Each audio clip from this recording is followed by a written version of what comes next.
Welcome back, everyone. Today we are getting into a topic that's becoming more and more critical in the logistic world: carrier verification, or more specifically, how sport the fakes before they cost you.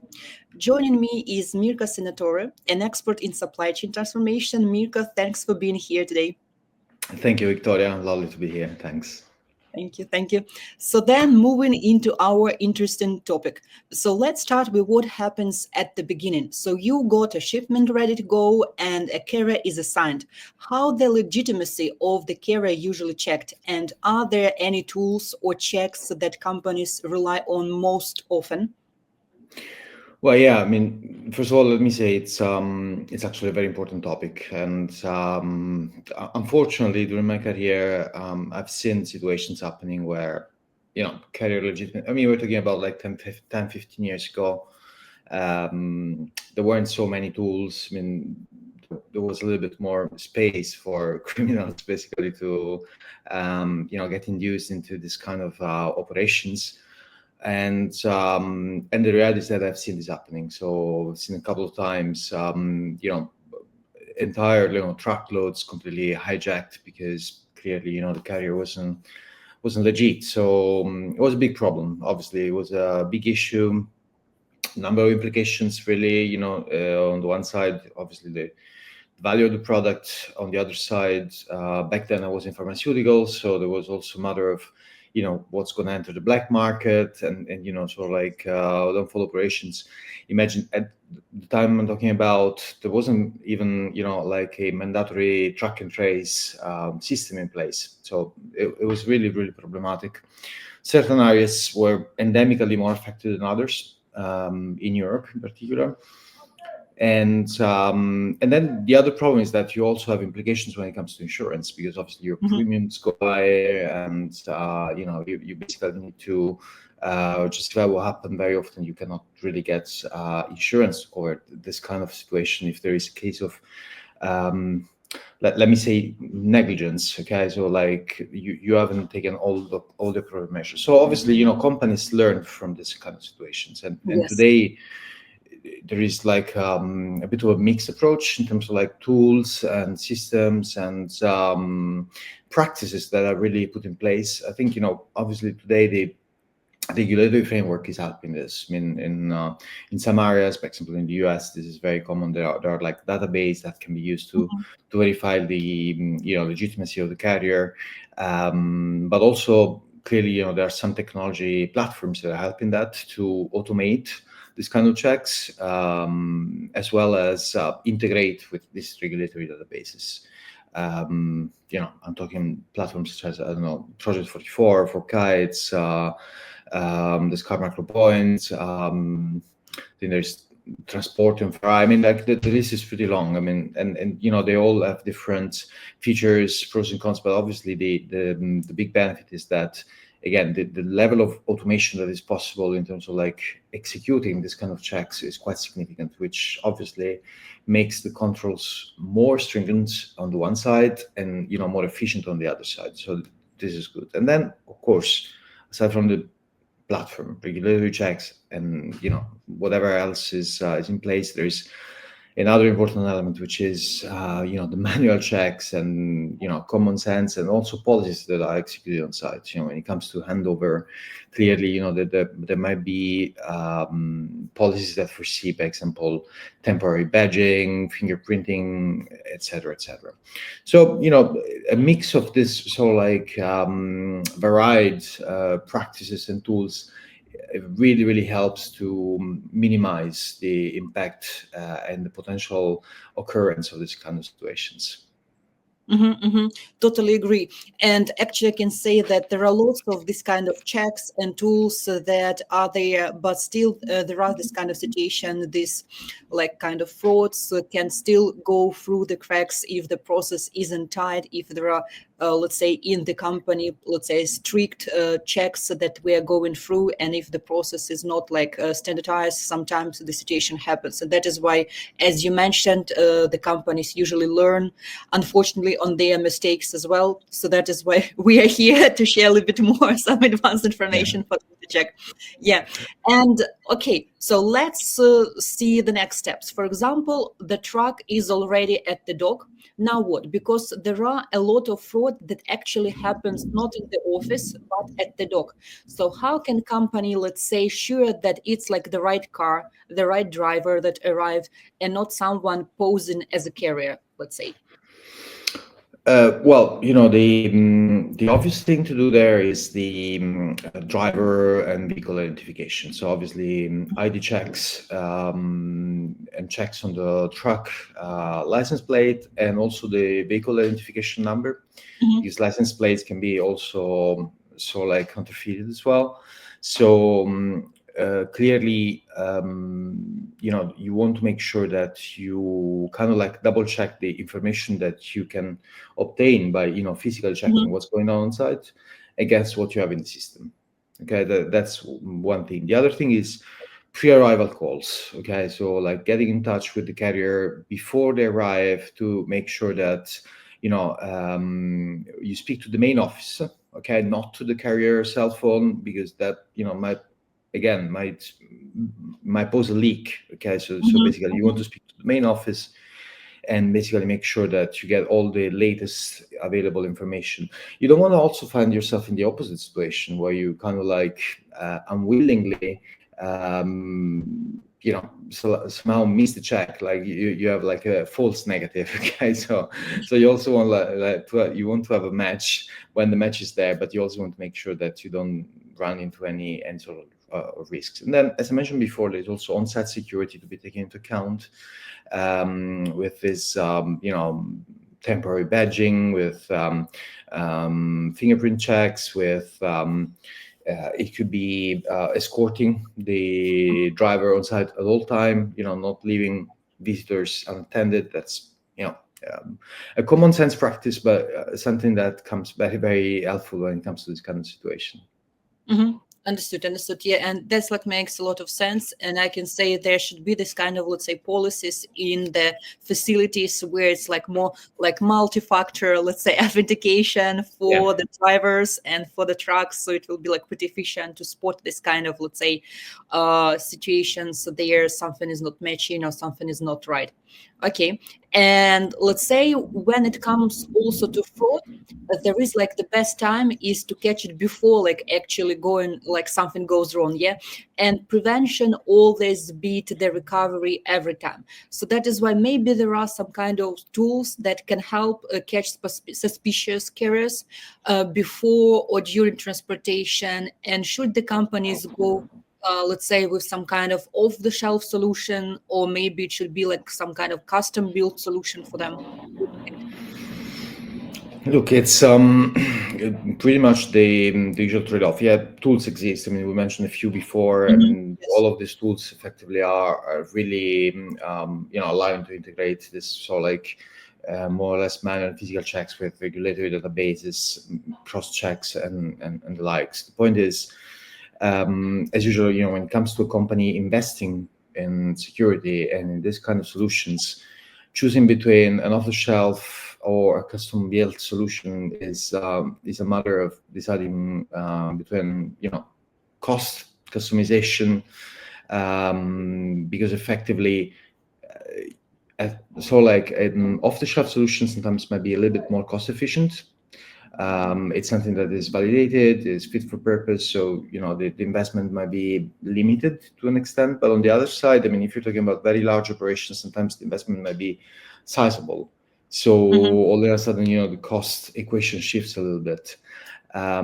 For very large carriers, it might make sense in some cases invest in their own custom developed solutions, but it needs to be taken into account that the initial investment is substantial, takes time, effort, resources, and also maintenance is something not to be underestimated.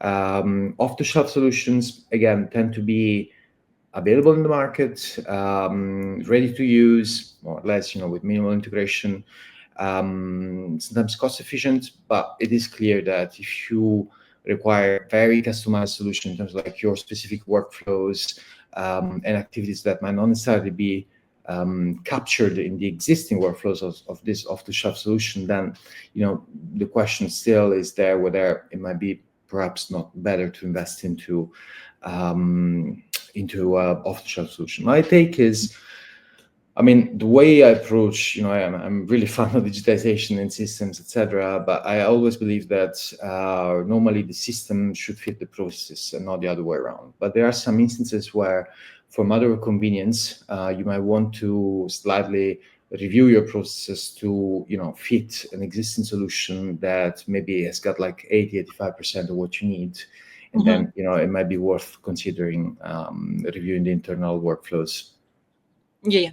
Actually, this is like a really great point, and I completely agree with you with the approach where if, let's say, there is some kind of off-the-shelf solution that almost, let's say, fix all the issues that may appear exactly in your process where there are the necessary checks. So that is why it could be like a really great point to use it. But also in some cases, like all these kind of off-the-shelf solutions, they're not usually catching like all potential frauds that appear, and specifically it's like some kind of industry specific frauds could be also the case, and that is why sometimes there could be some kind of even combination of some off-the-shelf solution with some custom layers, so that is why you can, let's say, cover all these gaps potentially, not only with the off-the-shelf solution. So that's like, Totally. yeah, yeah, great point.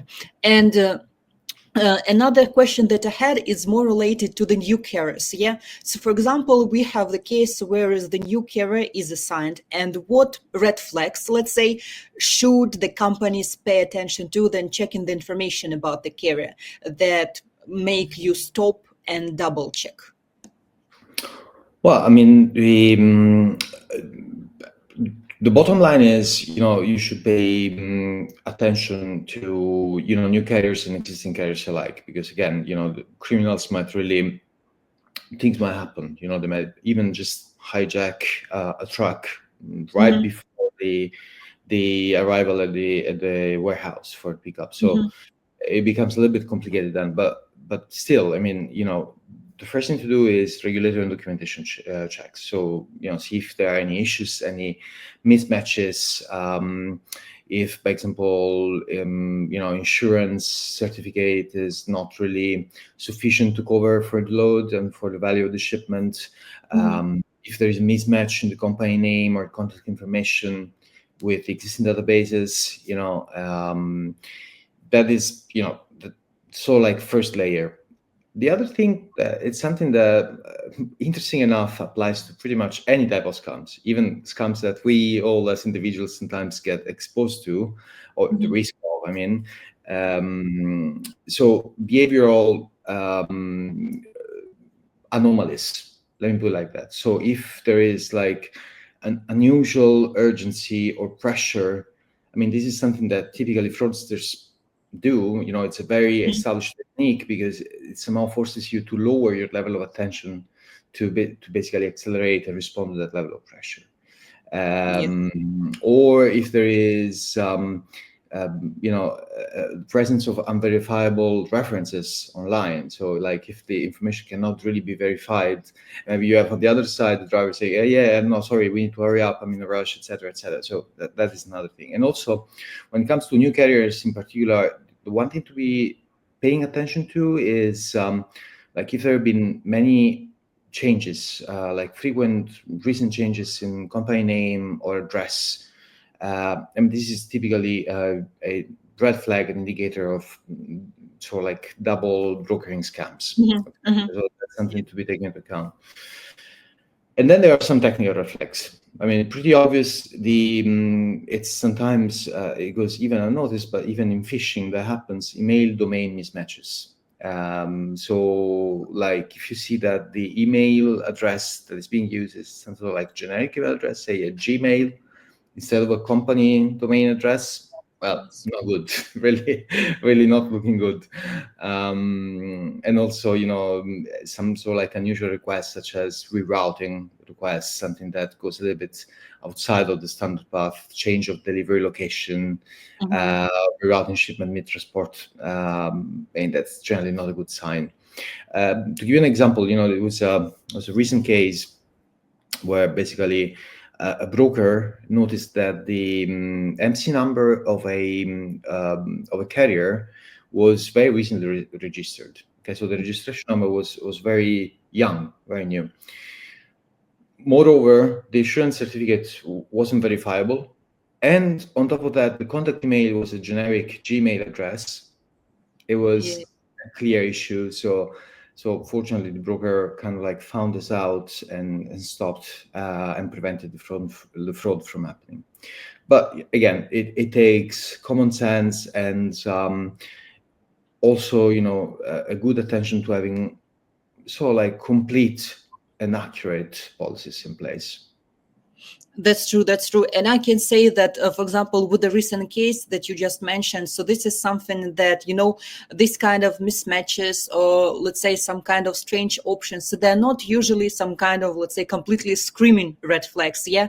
Yeah. And usually still you need to try to see this kind of potential, let's say, fraudulent activities, potential, let's say, ways how the people try to, let's say, use, in some cases even could be like other companies like use fake, this kind of, let's say, carrier companies. So they are new, and that is why some of the brokers, so they already know what to spot on, what to look at, but some not. And that is why this is something that I believe like the team members and the companies need to educate their people, so that is why they know what to spot and on what pay attention, and that is why they can have this kind of possibility to prevent all these fraudulent activities. And this is something that like really important to do even every day with the team. Yeah. And let's say summing up our conversation, so I believe you already mentioned some of the let's say activities or checks that should be done, but let's make it, let's say, like some kind of recommendation steps that helps to let's say confirm that your carrier is the way they are. And maybe this could be like some kind of quick calls, checking documents, anything else. So maybe like, let's say, some kind of summary of must-have checks that the companies should do. Okay, yeah, I mean, we obviously, as you mentioned, we touched on most of those so far, but clearly, the first one that comes to mind is regulatory checks. Okay, so on the one side, checking the existing databases, also verifying the insurance certificates perhaps directly with the insurance provider instead of verifying Yep. the carrier, because this is like adding a third-party layer to the overall verification. The other element we mentioned before, the direct communication. So again, phoning in the main carrier's office, before the driver arrives and double checking the, I don't know, driver's name, vehicle identification number, and also the expected arrival time. That could be an important element to be taken into account. Yes, yes. Clearly, the document and ID checks. That's generally, 99% of the cases is in place. We mentioned technology-assisted verification. We mentioned a few tools before, and sometimes these tools allow to cross-reference the regulatory databases. For high-value shipments, we talked about on-site security, so escorting the carrier, temporary badging, fingerprints, etc., etc. Maybe biometrics whenever that is possible, and also it's possible by law and without infringing any privacy concerns. But also the continuous monitoring, it's important. Again, sometimes you can still spot fraud after the driver has left. If you see that there are some unusual routes being taken or detours being taken, well, you might want to just double check that in real time. There are some providers that actually allow for intervening if something goes wrong after the shipment has been handed over. Also, I'm working with one of them. It's called Overall. It's one example, but basically there are some companies that specialize in cargo recovery and cargo theft prevention. And the bottom line is that you really need to have a mix of all of these elements. So one example is, again, I mentioned at the beginning, I mentioned ForKites amongst the other. By example, ForKites. I'm just mentioning ForKites because I know the system a little bit.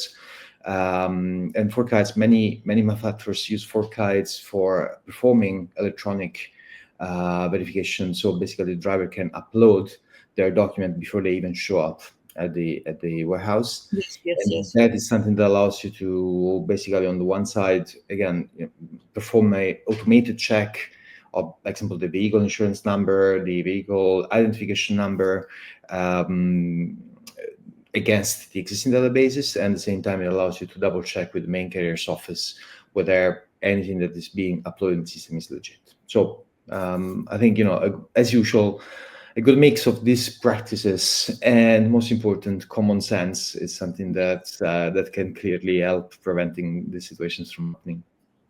Yeah, yeah. Thank you, Mirka. Thank you. I really love the kind of steps and the advices that you highlighted. So I believe like this kind of mixture of the activities that usually the companies can do could be like really the best firewall against any kind of fraud and costly mistakes. So that is why it's like really good points to follow for the companies.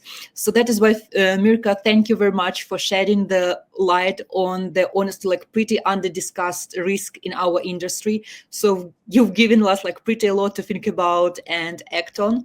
So everyone listening, carrier fraud isn't just like a hypothetical; it's like really issue nowadays. And I believe like with the right habits, with the right tools, so we can stop the fakes before they like really hit the dog. Let's say, yeah. And for everyone, like for our people who are listening also, I would like to add, so if our episode hit the home for you, so please go ahead, subscribe, leave a review, and share it with your team. Until the next time, keep your load secure and your checks tighter than ever. Yeah, thank you, Mirka. Thank you, Victoria. Thank you very much.